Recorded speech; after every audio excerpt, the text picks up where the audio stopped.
Como 1907, klub yang dimiliki oleh pengusaha asal Indonesia, mendapatkan serangan setelah perwakilan Como Pak Mirwan Suarso membahas potensi ada atau tidak pemain dari Indonesia bisa mendapatkan kesempatan bermain bersama Como dan merasakan atmosfer Liga Italia kasta tertinggi. Sebelum lebih jauh, aku gak pernah bosan-bosannya untuk ingatkan teman-teman, ketika teman-teman tonton video ini, jangan lupa tekan tombol like-nya.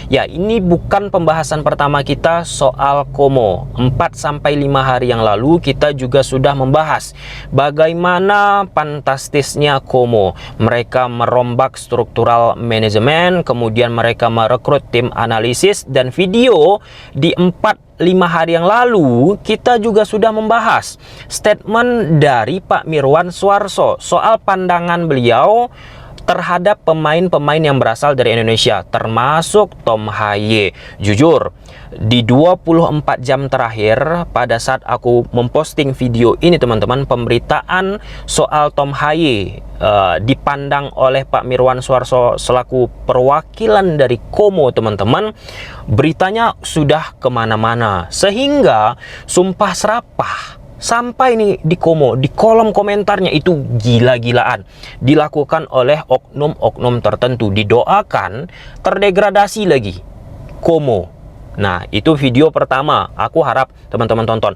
Kemudian video kedua kita membahas soal ada atau tidak potensi yang didapatkan oleh pemain timnas Indonesia kita direkrut oleh Como. Nah, di video tersebut sudah aku tekankan bahwasanya Como, manajemennya teman-teman, staf ofisialnya, selain merekrut berdasarkan pandangan kualitatif, pandangan mata dari seorang pelatih teman-teman, disertai juga dengan pandangan kuantitatif.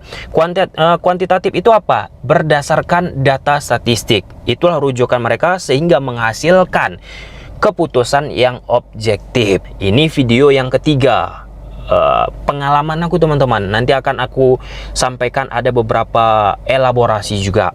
Aku pernah dihubungi oleh salah satu agensi pemain sepak bola.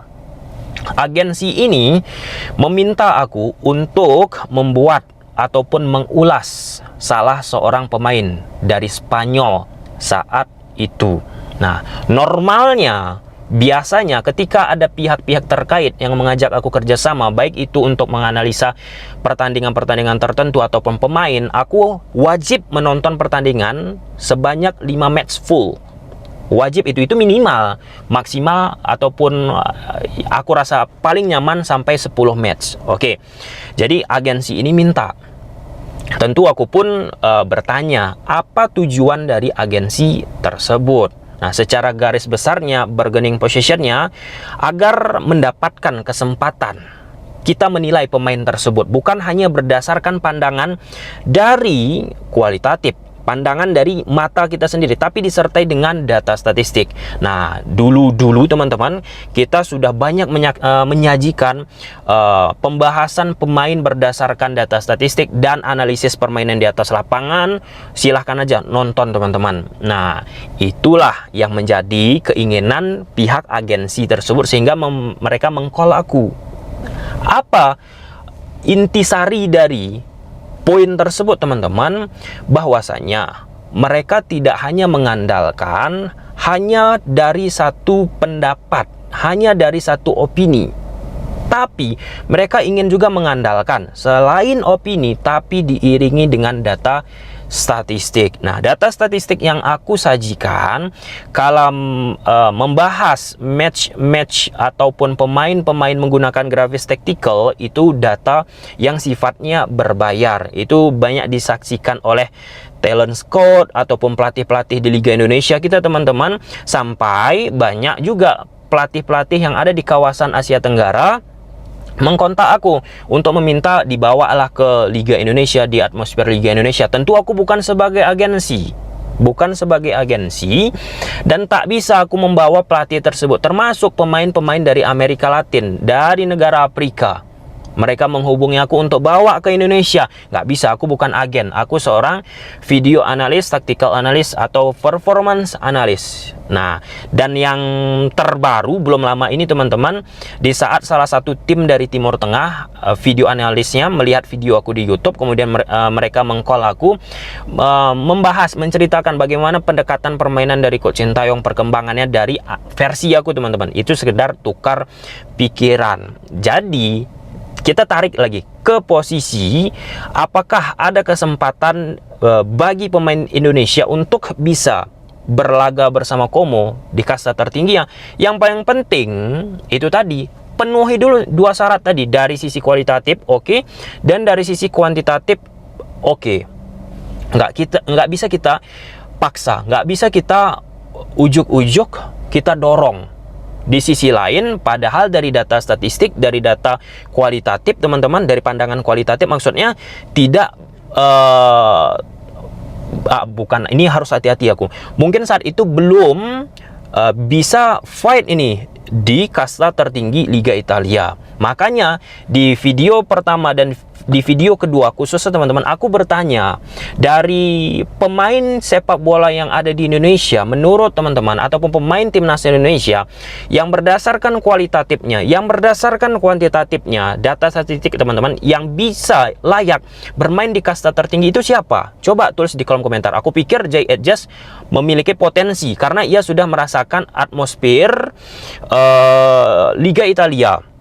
Dan kabarnya juga Jay Edges dari sisi nilai cukup ada teman-teman, sehingga negosiasi yang dilakukan oleh Como juga menurut informasi teman-teman alot akhirnya. Nah, jadi itu tadi yang paling penting teman-teman. Kalau misalnya dari data statistik oke, dari kualitatif oke, nggak akan mungkin pemain kita kesulitan untuk direkrut oleh Como. Apalagi ikatan Como sama Indonesia ini dekat, dan latihan yang akan dilakukan oleh timnas kita teman-teman, timnas kelompok usia kita dalam waktu dekat itu akan menggunakan fasilitas Como. Makanan, kemudian sarapan dan lain sebagainya teman-teman akan difasilitasi. Itu salah satu hal yang disebut oleh Pak Mirwan Suarso, dibantu ataupun didorong, disupport oleh Como. Ada satu statement dari Pak Mirwan yang aku rasa sangat oke teman-teman, soal pandangannya sebagai manajemen tim. Nah, kami ingin merekrut pemain berdasarkan ide untuk meningkatkan kualitas yang saat ini kami miliki agar dapat bertahan di Serie A. Itu bilang Pak Mirwan. Ini pun kan bisa kita counter lagi teman-teman. Nah, kalau misalnya kita memaksakan bukan berdasarkan ide, itu bagaimana keberlangsungan klub? Oke, kemudian ditambahkan, sayangnya opsi pemain Indonesia saat ini belum dapat membantu kami di sana. Ini tanpa mengurangi rasa hormat. Sayangnya opsi pemain Indonesia saat ini belum dapat membantu kami di sana. Dan merekrut pemain muda Indonesia di usia berapapun akan mengurangi jumlah pemain yang dapat kami rekrut dari negara non-Uni Eropa. Nah, oke. Ini statement pun akhirnya dipelintar-pelintir teman-teman. Kemudian ada lagi statement tambahan, kami sudah melihat dia dalam arti kata Tom Haye teman-teman, dan tidak memenuhi kualitas ya standar untuk mengangkat tim dan seterusnya, dan lebih pas berada di level sekarang ini ataupun di seri B ya, kalau secara substansi kalau nggak salah seperti itu. Yang poinnya dianggap Tom Haye belum berqualified. Nah, kenapa manajemen Como berani melontarkan, kita bukan hanya membahas Tom Haye, melontarkan penilaian terhadap pemain ABCDE seprontal itu ya, karena mereka didukung oleh tim analis. Karena setiap kebijakan yang mereka ambil, selain subjektivitas, ada tim analis. Disebut oleh Pak Mirwan Suarso di video pertama yang kita ulas teman-teman, yang menjadi membuat Como ini berbeda, menampilkan sesuatu yang sensasional teman-teman. Salah satunya itu bagaimana mereka merekrut tim analis. Tim analis ini diambil, direkrut untuk mengambil setiap kebijakan. Kalau misal pemain timnas Indonesia, sekali lagi teman-teman, sudah menggila data statistiknya, pasti akan direkrut oleh MU, direkrut oleh Barcelona, dan seterusnya. Dan jangan katakan aku nggak senang jika pemain timnas Indonesia berlaga bersama Como di kasta tertinggi, berlaga bersama Barcelona, Man United, di klub-klub besar lainnya. Pasti kita bangga teman-teman, pasti kita ingin. Dan di sisi lain Como pun sudah sebut, Kalau misalnya mereka ingin survive dulu, bukan nggak mungkin 3-4 tahun lagi akan mendapatkan kesempatan. Nah, kenapa mereka melontarkan lagi statement seperti itu? Karena menurut analisa mereka, 50% tim yang promosi ke Liga Kasta tertinggi, teman-teman, akan bisa mengalami degradasi. Nah, untuk musim kedua, 75% akan mengalami degradasi. Nah, untuk mengantisipasi, mencegah, berdasarkan analisis ilmiah, teman-teman, mereka harus bisa dulu survive dulu, mengandalkan pemain-pemain yang secara gambling nggak membahayakan. Nah, untuk kita merekrut pemain-pemain yang dari sisi kualitas, dari sisi ingin kita coba-coba, ini kan gambling. Nah, beda kalau misalnya pemain yang udah jadi, pemain yang udah berkualitas, dan berdasarkan data juga sangat-sangat mumpuni. Nah, dari sisi ini, teman-teman, kita tunggu saja bagaimana perkembangan Como. Dan Como pun sudah tekankan di video pertama lagi, harus aku sampaikan, aku harap tontonlah video pertama, teman-teman. Bagaimana perbedaan antara pemain yang oke di seri B kemudian dibawa ke seri A. Di seri B, pemain tersebut dapat rating 9 atau 10. Tapi ketika dibawa ke seri A, pemain tersebut bisa menjadi rating 5, 6, bahkan sampai 7. Jadi merosot banget. Jadi bukan hanya sekedar pemain berkualitas dari seri B, dari manapun itu diambil seenaknya aja, dalam tanda petik ya. Belum tentu pemain yang oke di negara A, di kompetisi A, datang ke Liga Italia, kasta tertinggi, mereka pun akan menampilkan hal serupa. Karena ada aspek-aspek yang lainnya, seperti yang dijelaskan oleh Pak Mirwan itu.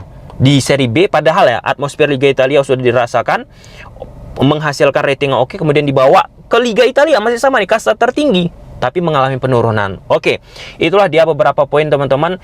Ya, cukup menarik aja memang reaksi kita tentang apa yang dikeluarkan oleh perwakilan dari Como.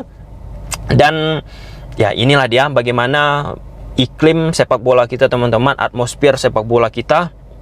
Dan itu situasi yang ya bisa menjadi titik lemah dan bisa menjadi suatu keuntungan. Oke, gimana menurut teman-teman soal sumpah serapah dalam tanda petik yang disampaikan oleh sebagian pihak kepada Como 1907?